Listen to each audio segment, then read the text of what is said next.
Hi guys, welcome to my channel sequence study. ये मैंने आपको 2 बीबीसी पहले कराई है लास्ट ईयर 2, इसलिए मैंने आप इसका नाम रखा है सीक्वेंस स्टडी। देखो अब इसके अंदर जो है नई बीबीसी है। नई बीबीसी के अंदर जो आपकी क्लासरूम असाइनमेंट है 24 डेटा माइनर्स के ऊपर बेस्ड है। मैं आपको एक एक सेंटेंस बताऊंगी अकॉर्डिंग टू द रूल हम क्यों भर रहे हैं, क्योंकि हर बच्चा बार बार पूछता है कमेंट बॉक्स में कि ये क्यों आ रहा है वो, तो उसमें अब आपको पूरा क्लियर हो जाएगा कि ये वर्ड क्यों लगाया है हमने, कोई कन्फ्यूज़न नहीं रहेगा। So let's start.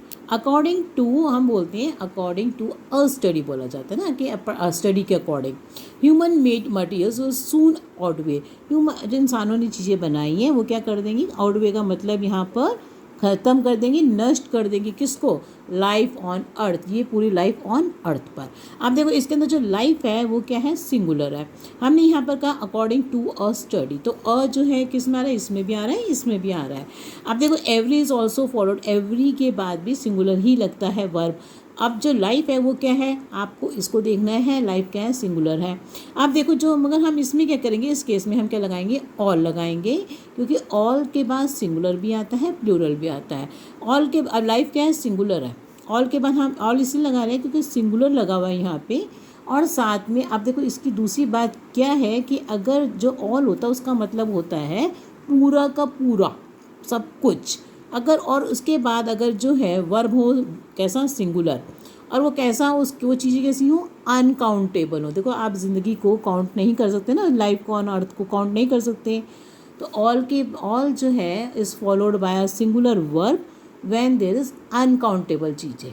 ठीक है ना, समझ में आ गया, जब चीज़ें कैसी हो, अनकाउंटेबल हो। तो इस केस में आप क्या लगाएंगे, ऑल, क्योंकि पूरी ज़िंदगी की जगह तो ए और ऑल वाला ऑप्शन आप लेंगे। ठीक है, नेक्स्ट देखो, I think I forgot dash scarf at the store. मैं सोचता हूँ कि मैं अपना स्कार्फ कहाँ भूल गया हूँ, स्टोर में भूल गया हूँ। तो आवर्स तो आएगा नहीं, आई के साथ आवर्स नहीं लगता है, आई वी के साथ लगता है आवर। इट्स का मतलब क्या होता है, इट्स स्कार्फ। इट्स स्कार्फ का क्या मतलब हुआ, वो कह रहे मैं अपना स्कार्फ भूल गया हूँ, तो क्या आएगा आप इसके अंदर, माई, मेरा। आप देखो जो माइन होता है, माइन स्कार्फ क्या होता है, माइन क्या होता है, वो पॉजेसिव होता है, ये मेरी चीज़ है, तब हम लगाते हैं माइन, इट्स माइन, ये मेरा है। ठीक है ना, तो तब लगता है पॉजेसिव में, आप क्या बोलेंगे, हम माई। ठीक है, नेक्स्ट देखो, आई आस्क्ड हिम। अब देखो हम क्या आएगा यहाँ पे question, I asked him dash questions but he refuse to answer dash. I asked him, मैंने उसको बहुत सारे क्वेश्चंस पूछे पर उसने किसी का जवाब नहीं दिया। ऑप्शंस क्या हैं, एनी। देखो आई आस्क्ड हिम एनी क्वेश्चन तो होगा नहीं, एनी का मतलब बुक को कुछ नहीं है ना, तो आई आस्क्ड हिम हम क्या बोलते हैं, बहुत सारे क्वेश्चंस पूछे।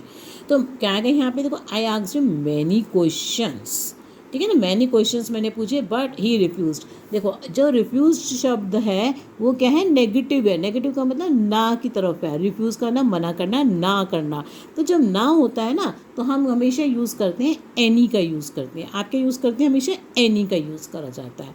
तो I asked him many questions, मैंने बहुत सारे क्वेश्चंस पूछे but I refused to answer any, क्योंकि रिफ्यूज्ड आ गया तो रिफ्यूज़ के साथ क्या लगता है, हमेशा ना के नकारात्मक चीज़ों के लिए, न वाली चीज़ों के लिए एनी का यूज़ किया जाता है। ठीक है, the company is hiring, company क्या कर रही है, हायर कर रही है, ले रही है किसको, dash staff this year as compare to the last year. अब आप ये सेंटेंस जब पढ़ोगे तो इसमें आपको दिखाई दे रहा है कंपैरिजन हो रहा है कि जो कंपनी है वो हायर कर रही है, कम स्टाफ भी हो सकता है, ज़्यादा स्टाफ भी हो सकता है इस साल as compare to the last year. मतलब अगर हम दूसरे साल, पिछले साल से कंपेयर करें, तो जब कंपैरिजन होता है तो हमारी जो डिग्री लगती है वो बीच वाली लाइन लगती है, जो एडजेक्टिव की लाइन होती है, जैसे फ्यू, फ्यूअर, फ्यूएस्ट है ना, तो हम बीच वाली लाइन का यूज़ करते हैं। कंपैरिजन में हम क्या करते हैं ना, लेस, लेसर, लीस्ट होता है ना, जैसे लेसर लगाएंगे तो कंपैरिजन के लिए हम क्या करते हैं, बीच की लाइन यूज़ करते हैं। तो बीच वाला कौन सा है इसमें, फ्यूअर। और फ्यूअर का मतलब ये है कि एक तो यहाँ आता है बीच की लाइन वाला कंपैरिजन के लिए होता है, क्योंकि यहाँ पे क्या है, हम कंपैरिजन है।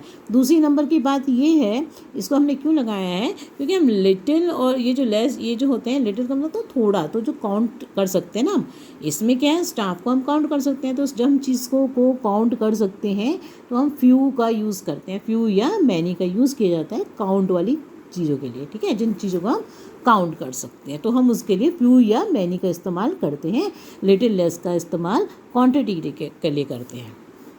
You have spend too dash time. तो देखो टू के साथ तो आपको पता चल गया टू मच, टाइम के लिए क्या बोलते हैं, बहुत सारा समय, तो टू मच बोलते हैं, है ना, टू मच कहते हैं ना, बहुत ज़्यादा।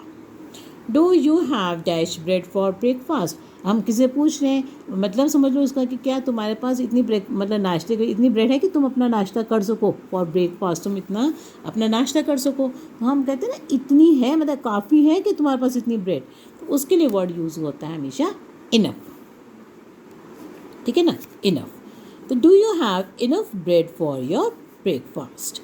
Dash of the 30 students, dash of the 30 students. अब देखो यहाँ पे हैं 30 बच्चे इन द क्लास, एक क्लास में। वॉज, वर्ब को देखो, वॉज लिखा है, वॉज का मतलब होता है सिंगुलर।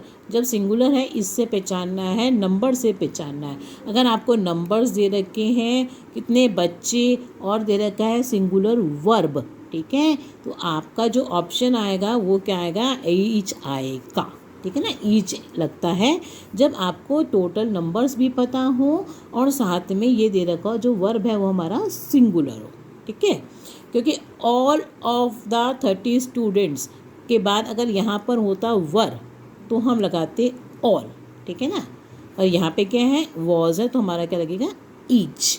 कोई doubt, you can ask me in the comment box.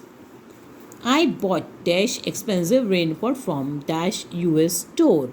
तो आई बॉट मैंने खरीदा, क्या खरीदा, एक्सपेंसिव महंगा रेनकोट। अब देखो यहाँ पे इन्होंने क्या दिया है, एक्सपेंसिव, ई से शुरू हो रहा है, वॉवल से शुरू हो रहा है, इसलिए आप क्या लगाओगे, एन लगाओगे, है ना, वॉवल से पहले हम क्या लगाते हैं, एन का यूज़ करते हैं। तो an expensive raincoat from US store. You भी क्या है, वोवल है, मगर इसके अंदर आवाज़ किसकी आ रही है, यू की आवाज़ आ रही है। जब कोई वर्ड जिसमें यू से शुरू हो रहा हो, यू की आवाज़ आए, जैसे यूनिटी, तो उसमें आपको पता होना चाहिए ए लगता है, एन नहीं लगता, ठीक है ना। तो आपका क्या बनेगा, पहला एन होना चाहिए और फिर ए वाला, ठीक। उसके बाद है जैसे कि अम्ब्रेला होता है, शुरू यू से होता है, मगर हम उससे पहले क्या लगाते हैं, एन अम्ब्रेला लगाते हैं, क्योंकि आवाज़ अ की आती है ना कि यू की। जिनमें यू की आवाज़ आती है उससे पहले हम ए लिखते हैं, जैसे यूनिटी, ठीक है। Can I have dash piece of pie please, I found the first one very delicious. इसका मतलब हुआ उसने एक खा लिया है, अब वो दूसरा मांग रहा है। जो अगर हम कोई चीज़ जो है एक ले लेते हैं उसी की जैसी दूसरी चीज़ को मांगते हैं तो हमेशा यूज़ होता है अनादर। क्या मुझे इसका दूसरा अनदर भी मिल सकता है, अनदर का इस्तेमाल होता है। अदर का मतलब होता है कोई और चीज़ की बात हो रही हो, अगर एक ही चीज़ की बात हो रही है वो दोबारा से लौट के मांग रहा है तो अनदर।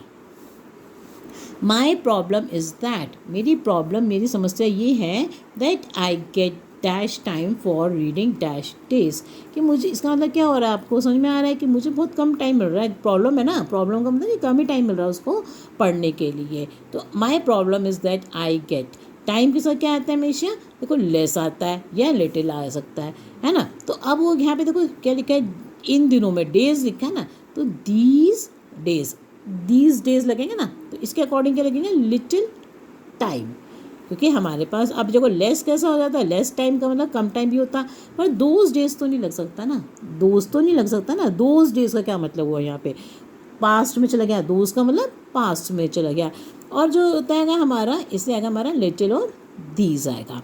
फ्यू भी नहीं लग सकता, देखो फ्यू टाइम क्या होता है, तो काउंट करने वाला हो गया ना, घंटे इतना टाइम, तो इससे हमारा क्या लग रहा है, little these. How should watching dash movie, तो फिर हो गया ना, how about watching an English movie, होता है ना, ई से शुरू हो रहा है, एन इंग्लिश मूवी।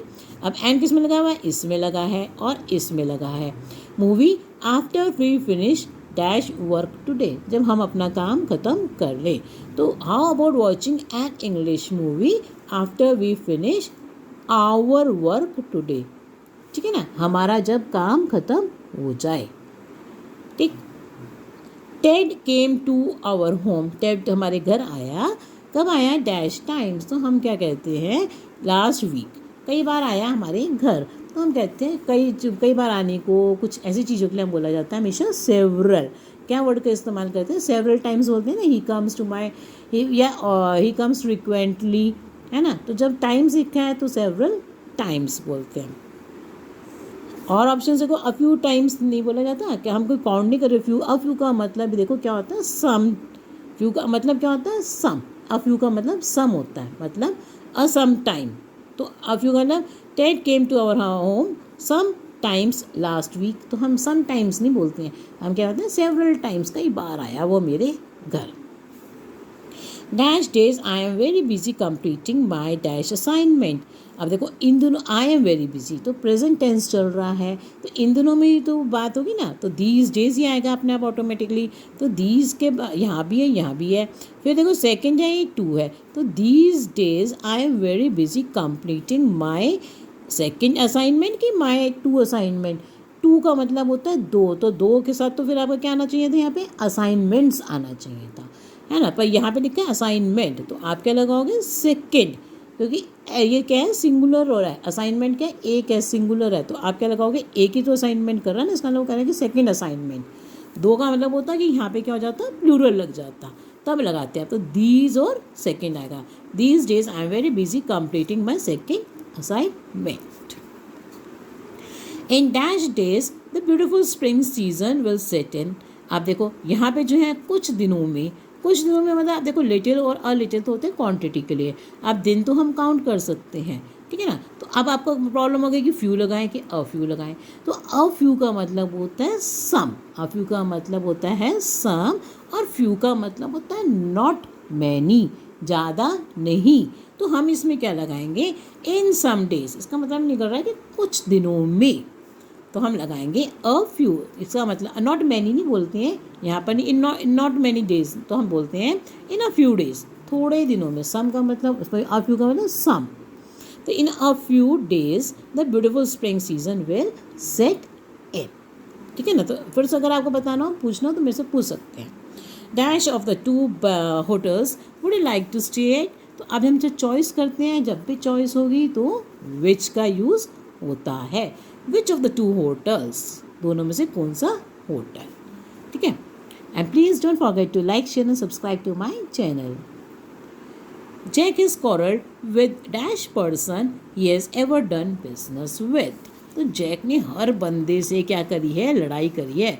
और देखो हम क्या लगाएंगे ना, अभी इसमें चुनेंगे, हर बंदे से लड़ाई करी है उसने। तो यहाँ पे क्या है, ईच है, ऑल है, एवरी है, अनदर है। अब देखो हर बंदे की बात कर रहे हैं, तो ईच और एवरी के ऊपर आ जाते हैं।